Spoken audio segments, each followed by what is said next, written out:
ಸ್ನೇಹಿತರೆ, ದೆಹಲಿ ಎಂದಾಕ್ಷಣ ಒಂದಲ್ಲ ಒಂದು ಸುದ್ದಿಯಲ್ಲಿ ಇರುವಂತಹ ಕೇಂದ್ರಾಡಳಿತ ಪ್ರದೇಶ. ಆದ್ರೆ ಅಲ್ಲಿನ ಸರ್ಕಾರ ಅಂದ್ರೆ ಆಮ್ ಆದ್ಮಿ ಪಾರ್ಟಿ ಸರ್ಕಾರ ಈ ಹಿಂದೆ ಸಾಕಷ್ಟು ವಾದ ವಿವಾದಗಳಿಗೆ ಎಡೆ ಮಾಡಿಕೊಂಡಂತಹ ವಿಚಾರ ಎಲ್ರಿಗೂ ಗೊತ್ತಿದೆ.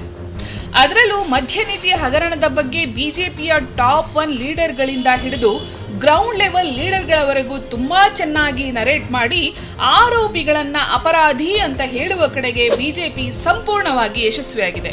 ಅದು ಹೇಗಂದ್ರೆ ಮೊನ್ನೆ ನಡೆದ ಲೋಕಸಭಾ ಎಲೆಕ್ಷನ್ ರಿಸಲ್ಟ್ ನೋಡಿಯೇ ನಮಗೆ ಅರ್ಥವಾಗಬೇಕು.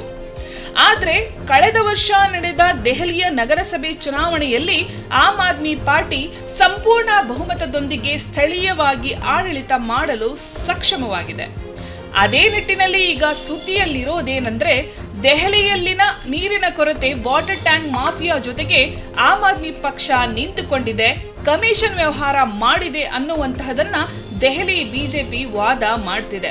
ಆದರೆ ಇನ್ನೊಂದು ಕಡೆ ಆಮ್ ಆದ್ಮಿ ಪಕ್ಷ ಹೇಳ್ತಿರೋದೇನೆಂದ್ರೆ, ಹರಿಯಾಣದ ಬಿಜೆಪಿ ಸರ್ಕಾರದಿಂದ ಜನರಿಗೆ ಸಿಗಬೇಕಾದಂತಹ ನೀರನ್ನ ತಡೆ ಹಿಡಿದಿದ್ದಾರೆ. ಅಲ್ಲಿರುವ ಹತ್ನಿಕುಂಡ ಅಣೆಕಟ್ಟಿನಿಂದ ನೀರು ಬಿಡದೆ ದೆಹಲಿಯ ವಜೀರಾಬಾದ್ ಅಣೆಕಟ್ಟು ನೀರಿಲ್ಲದೆ ಬರಡಾಗಿದೆ ಅಂತ. ಇದನ್ನ ಕೇಳಿ ಆಮ್ ಆದ್ಮಿ ಪಕ್ಷದ ನಾಯಕರು ಪ್ರಶ್ನೆ ಮಾಡಿದ್ರೆ, ಬಿಜೆಪಿಯ ಸಂಸದರು ಆರೋಪ ಮಾಡ್ತಿರೋದು ಆಮ್ ಆದ್ಮಿ ಪಾರ್ಟಿಯ ಮೇಲೇನೆ. ಆದ್ರೆ ಅದೇನೋ ಅಂತಾರಲ್ಲ, ಗಂಡ ಹೆಂಡತಿಯ ಮಧ್ಯೆ ಕೂಸು ಬಡವಾಯ್ತು ಅಂತ. ಹಾಗೆ ಅಲ್ಲಿನ ಜನರ ಪರಿಸ್ಥಿತಿಯಾಗಿದೆ. ಕೇಂದ್ರ ಸರ್ಕಾರದ ಜೊತೆಗೆ ಈಗಾಗಲೇ ಆಮ್ ಆದ್ಮಿ ಪಕ್ಷ ಕಾನೂನು ಪ್ರಕಾರವಾಗಲಿ ಅಥವಾ ಗ್ರೌಂಡ್ ಲೆವೆಲ್ಲಿನಲ್ಲಾದ್ರೂ ಹೋರಾಡ್ತಿರುವುದು ನಿನ್ನೆ ಮೊನ್ನೆ ವಿಚಾರವಂತೂ ಅಲ್ವೇ ಅಲ್ಲ.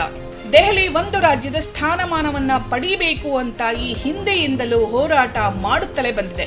ಈಗ ನಿನ್ನೆ ಬಂದ ಸುದ್ದಿ ಪ್ರಕಾರ ಆಮ್ ಆದ್ಮಿ ಸರ್ಕಾರದ ದೆಹಲಿಯ ಜಲ ಸಚಿವೆ ಅತಿಶಿ ಅವರು ಉಪವಾಸ ಸತ್ಯಾಗ್ರಹಕ್ಕೆ ಕುಂತು ನಿನ್ನೆಗೆ 4 ದಿನಗಳು ಕಳೆದಿವೆ. ಆದ್ರೆ ನಿನ್ನೆ ರಾತ್ರಿ ಬ್ಲಡ್ ಶುಗರ್ ಕಡಿಮೆಯಾಗಿರುವ ಕಾರಣ ಸದ್ಯ ಐಸಿಯುನಲ್ಲಿ ಚಿಕಿತ್ಸೆ ಪಡೆಯುತ್ತಿದ್ದಾರೆ. ಹಾಗಾದ್ರೆ ವಾಟರ್ ಮಾಫಿಯಾ ಜೊತೆಗೆ ಆಮ್ ಆದ್ಮಿ ಪಕ್ಷ ಕೈ ಜೋಡಿಸಿದೆಯಾ ಅನ್ನೋದನ್ನ ನೋಡಿದ್ರೆ ಖಂಡಿತವಾಗಿಯೂ ಇಲ್ಲ. ಹಾಗೇನಾದ್ರೂ ಆಗಿದ್ದಿದ್ರೆ ಆಮ್ ಆದ್ಮಿ ಪಕ್ಷನೇ ವಾಟರ್ ಮಾಫಿಯಾ ಜೊತೆಗೆ ಸೇರಿಕೊಂಡಿದ್ದರೆ ಅತಿಶಿ ಅವರು ಯಾಕೆ ಉಪವಾಸ ಸತ್ಯಾಗ್ರಹಕ್ಕೆ ಕುಂತು ಇವತ್ತು ಆಸ್ಪತ್ರೆಗೆ ದಾಖಲಾಗಬೇಕಾಗಿತ್ತು? ಅದರಲ್ಲೂ ಆಮ್ ಆದ್ಮಿ ಪಕ್ಷ ಹೇಳೋ ಪ್ರಕಾರ ಹರಿಯಾಣ ಸರ್ಕಾರದ ಹತ್ನಿಕುಂಡ್ ಅಣೆಕಟ್ಟಿನಿಂದ ನೀರು ಬಿಡ್ತಾ ಇಲ್ಲ. ಹಾಗಾಗಿ ದೆಹಲಿಯ ವಜೀರಾಬಾದ್ ಅಣೆಕಟ್ಟಿನಲ್ಲಿ ಸಹಜವಾಗಿ ನೀರು ಖಾಲಿಯಾಗಿದೆ. ಇದೇ ಕಾರಣಕ್ಕೆ ದೆಹಲಿ ಜನರಿಗೆ ನೀರು ಸಿಗ್ತಿಲ್ಲ ಅನ್ನೋದು ಎಎಪಿಯ ಆರೋಪವಾಗಿತ್ತು.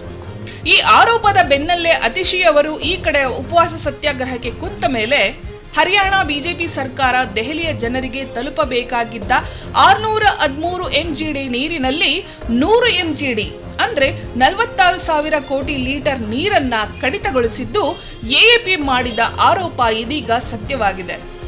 ಇದರಿಂದ ಸರಿಸುಮಾರು 28 ಲಕ್ಷ ಜನರಿಗೆ ನೀರಿನ ಕೊರತೆ ಉಂಟಾಗಲಿದೆ. ಇದನ್ನ ನೋಡಿದ್ರೆ ಬಿಜೆಪಿ ಮಾಡ್ತಿರೋದು ದ್ವೇಷದ ರಾಜಕಾರಣ ಅನ್ನೋದು ಸದ್ಯ ಮೇಲ್ನೋಟಕ್ಕೆ ತಿಳಿದು ಬರ್ತಿದೆ.